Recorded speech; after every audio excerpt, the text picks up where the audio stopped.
farmers! Welcome back to my channel, Salonica.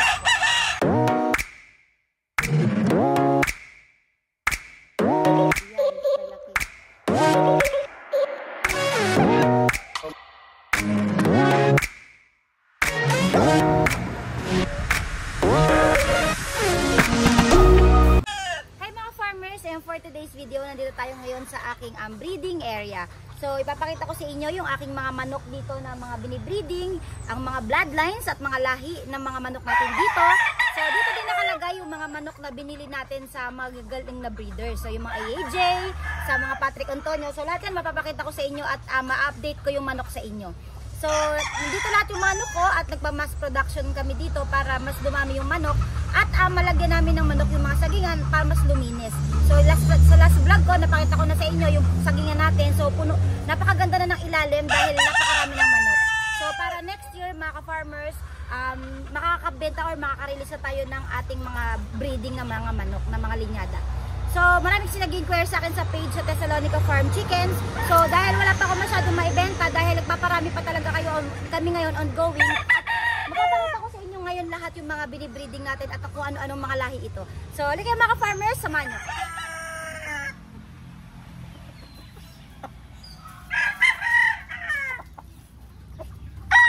Ayan, nandito tayo sa entrance or sa gate ng ating maliit na breeding area.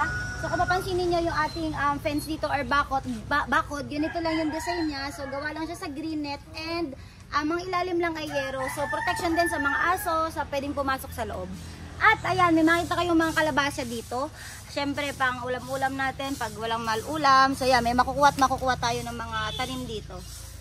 So yan, so alin na kayo, pumasok na tayo. At ipapakita ko muna sa inyo yung mga tandang natin dito sa breeding area. Pasok kayo. Ayan. So nagtatanim, meron din tayong mga dito, mga papaya na puno. So pag namunga yan, so pwede rin natin itong ipakain sa mga manok natin dito. So ayan, unahin na natin yung mga tandang sa una nating makikita. So ayan, unang makikita nyo dito, so ito mga farmers ay high action hatch. So 2 times winner na ito mga farmers. So, ito ay lumaban na sa 3 wins mga farmers sa 2 beses. So, ito ay nanalo. Ayan, high action hatch. So, ito mga farmers, ito yung ating nabili kay Kuya Larry. Ayan, so sa last video ko nasa screen. So, ito yung ating Golden Boy sweater. Straight comb. So, mapapanood niyo yan sa video ko nung binili ko yan kay Kuya Larry sa Triple L LA Farm. So, ang lahi nito mga ka-farmers is original sa Wild Creek Game Farm. Ayan. Kay Leo Enriquez.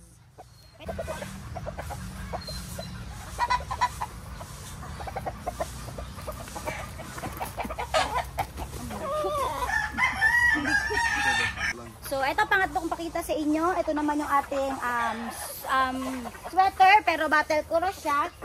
Ayan. So, ito mga farmers is 4 times winner. Yan.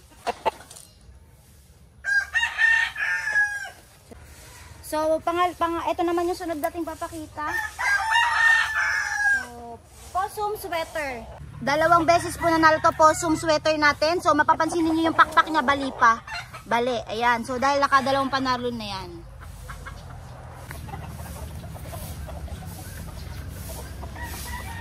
Farmers, next natin, nabili rin natin ito kay Kuya Larry, Triple L LA Game Farm.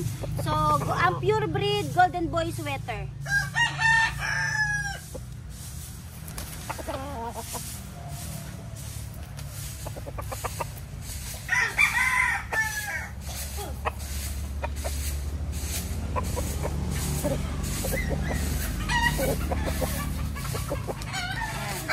Pure breed Golden Boy sweater galing kay Kuya Larry.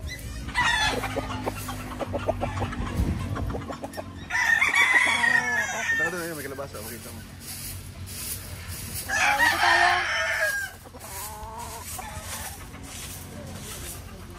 So yan, meron pa rin kayo makikita ditong mga kalabasa. Ayan. May papaya. Ito rin. Pa, sabi to. Kalabasa. Yan. So, tara, dito tayo. So dito banda meron tayong 3x3 breeding pen. So ganito yung tsura no. Nakalagay yung ating tandang na high action hatch. Ayan, pwede nyo pakita. Tapos pinapakastahan natin or pinapalahian natin na yan sa ating inahin na battle cross na. So ito, meron tayo ditong white kelso crossbreed. Yan. Crossbreed yan na white kelso. Pati yung ating babae dyan, crossbreed yan na white kelso. Yan. So, dalawa na pag-antay na paupo lang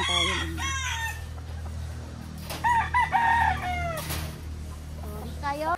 So, andito naman nakalagay yung ating binili sa AAJ Farm na tandang na pure breed AAJ Golden Boy sweater. So, sa vlog ko rin yan, pwede nyo rin pong balikan yung aking video. So, ito po yung ating pure breed Golden Boy sweater. Yan. Galing po sa Batangas yan. So, andyan din yung babae, kung mapapanood nyo lahat dati kong video. So, meron din kasi tayong bumili na 5 pullets. So, yan yung pinapalihan natin. So, pure breed po itong breed natin sa Golden Boy sweater. Galing sa AAJ Farm sa Batangas.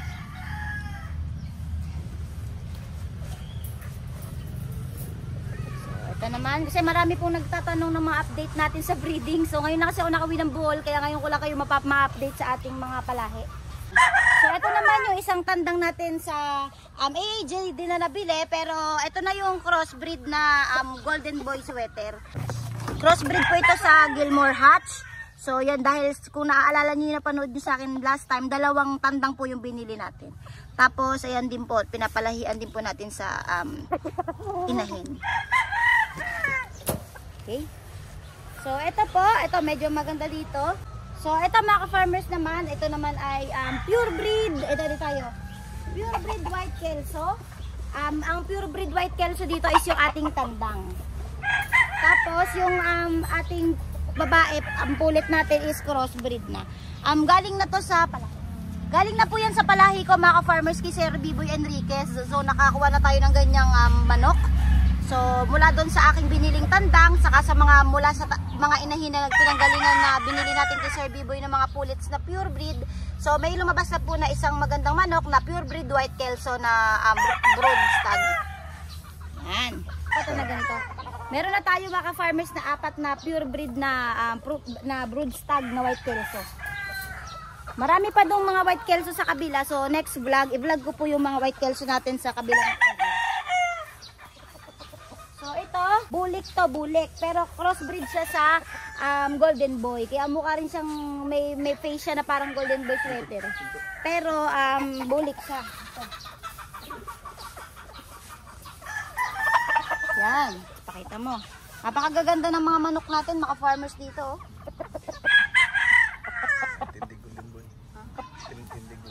So yung makikita niyo yung tindig niya, mga farmers, tindig Golden Boy sweater. So dahil may nakakross na po yan sa Golden Boy. Yan. So dito, talisay.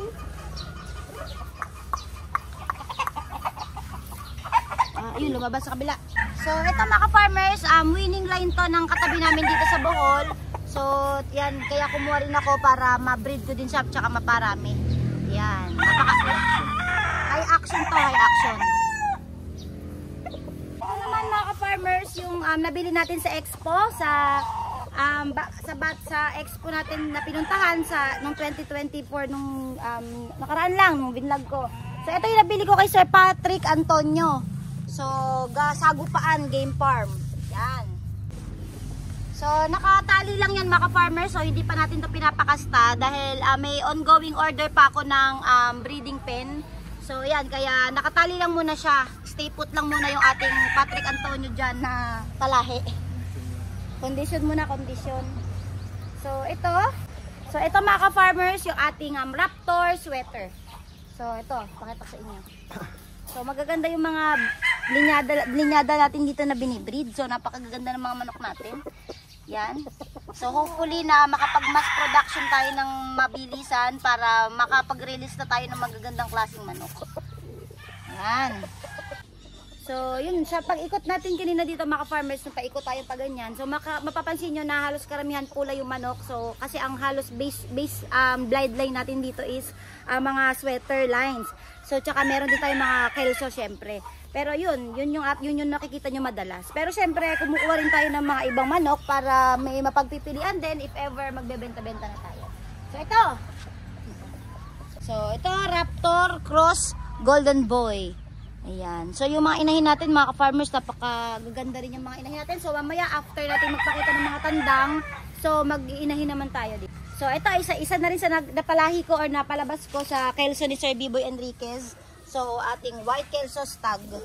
Yun. Yan. Napakaganda ng kelso. Iba-iba rin yung ano ng kelso. Ibang-iba yung tayo. So, galing na yan doon sa materials na binili natin kay Sir Biboy. So, napakaganda pag nakakakuha kayo ng mga pure breed na puti. So, kasi maganda siya sa mata. Maganda talaga yung kelso. So, ito pa yung isa. Stag natin din. Kelso rin ito. Galing na rin to sa palahi ko kay Sir Biboy. Ayan. Ano yan? Pinapakasta namin yan sa aming inahi na battle cross. So, wala pa kasi kami masyadong inahi na white kelso. So, mga palabas namin karamihan kasi puro lalaki na rin. So, kaya nagko-cross muna kami sa battle cross na inahin. Pero, hindi ano yan. Maganda rin yung mga inahin na yan, mga farmers. Magaganda pinanggalingan din yan. So, tara, dito tayo. Mapansin nyo dito sa breeding area ko, medyo hindi siya kagaya sa iba dahil makita ninyo, medyo maraming puno nandito. So, maliit na breeding area lang pero yan, malilim tsaka hindi masyadong tirik sa araw yung mga manok. Kaya presko dito. So, pupunta tayo ngayon dito sa isa kong Patrick Antonio Sagupaan Farm, Date Farm line. So, ito rin, isa rin to sa nabili ko sa Expo. Ayan. Kumuha rin tayo ng lahi ni Sir Patrick Antonio. So, medyo malaki yung tandang, no, kapag galing sa Sagupaan Game Farm. Matanda na siguro. Malaki siya, malaking tandang. Yan kasi mga farmers, sweater yan. Tapos cross na siya sa kelso. Kaya lumalabas ng putot-puti. Ay, ang gandang kulay. So, okay, yun yung mga mga manok na mapapakita ko sa inyo. Pero hindi pa yun yung lahat ng tandang natin, mga farmers, meron pang iba. So, ito yung nandito lang sa breeding area. Tapos, mapapakita ko ngayon sa inyo yung ating mga babae, mga inahin or mga pulet or mga... So, dito nakalagay yung mga inahin natin. So, lahat yan papakita ko sa inyo. Kung mapansin nyo ngayon, naka-style ngayon ako sa battery cages, yung ating mga inahin. So, dati kasi mga farmers, tinry ko siya na naka-pre-range lang. Tapos, yung mga broodcocks ko, nakatali lang siya sa pipi. So, ang problema nung ganong style, so, hindi lahat nakakastahan yung mga inahin kasi may mga inahin na parang naduduwag. So, hindi siya nakakastahan. So, nagkaka-tendency na nagkakasakit yung inahin. So, kasi hindi rin siya nakakakain kasi may mga inahin kasi nag-aaway.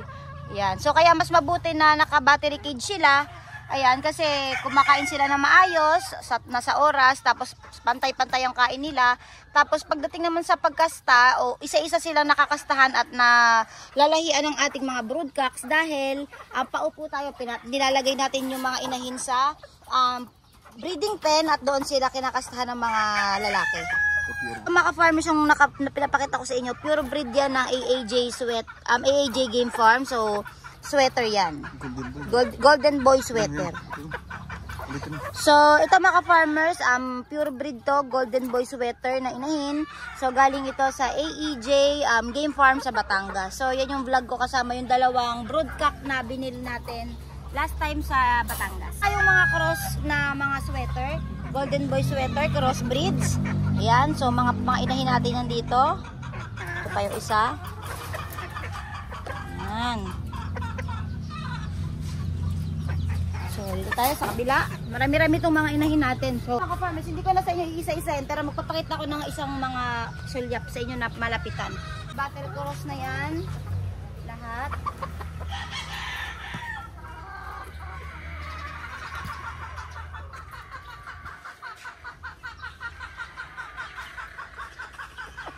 So, ito pa. Ayan.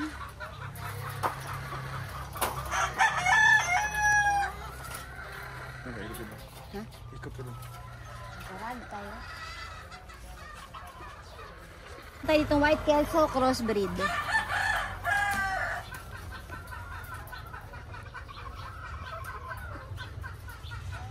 So kung mapansin nyo rin pala yung ating ilalim ng ating mga battery cages. So naka high end kasi siya, nakataas siya. So meron tayo, makita nyo yung mga ipa dyan. Nilagyan natin ng ipa para sa mga ipot. Kasi once na puno na yan, nilinisin na. So papalahin na, isasako. So dinadala naman yan sa farm para pataba naman sa sagingan natin yung ipot nila. So double purpose. So yan, White Kelso rin yan, crossbreed.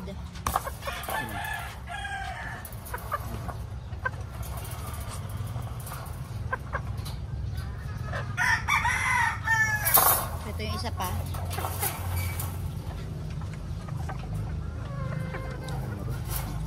So, dito naman yung kasama nung binili ko last time sa last vlog ko kay Kuya Larry sa Triple LA Farm na so, ito yung two-way cross Golden Boy sweater cross sa 5K sweater. So, ito yung kasama nung binili natin na na dalawang tandang din. Yan.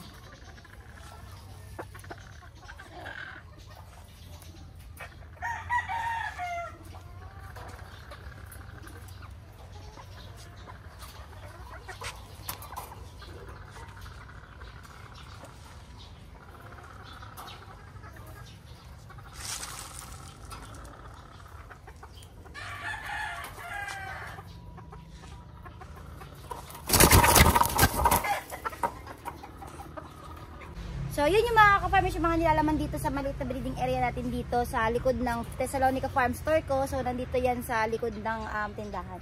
So, nandito yung magaganda nating mga palahi din ng mga manok. Pero, may next content ako na in-special ko yung mga White Kelso naman dito sa breeding area ko, malapit lang sa amin sa bahay.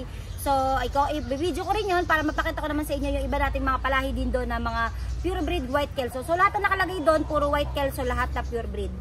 So, yun mga farmers, yun yung mga so hopefully, makapag-mass production na tayo ng mga manok at ng mga ganitong klaseng kagagandang mga linyada, ng mga panabong.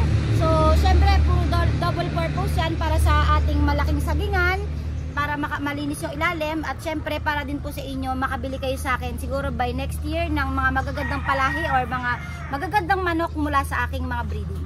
So, gustuhin ko man mga ka-farmers na talagang bentahan kayo. Actually, kaya ko naman na magbenta, pero namimili pa rin po talaga ako ngayon ng mga magagandang manok pa. So, nagmamas production pa talaga ako para po pag nasa tamang time na po na makapagbenta na at makapag-release na tayo. So, hindi tayo masyadong kukulangin sa manok. So, para marami po tayong ma-release. So, yan yung mga farmers. Syempre, abang-abang lang po kayo at mabilis naman po magparami ng manok. So, talagang hindi ganun kadali. Pero, syempre, dadating din tayo sa time na yun. So, yun mga farmers, hope nag-enjoy kayo dito sa aking pagtutur sa inyo sa maliit kong breeding area at nakita ninyo yung mga magaganda kong mga palahi ng mga manok dito, panabong at mga inahin. So, yun mga farmers, syempre kung nagustuhan nyo itong video na to, huwag nyo makalimutan na mag-like and subscribe sa aking YouTube channel at i-click nyo na rin po yung notification bell para lagi kayo updated sa lahat ng videos na upload ko dito sa aking YouTube channel. Ayun mga farmers, thank you for watching and happy farming!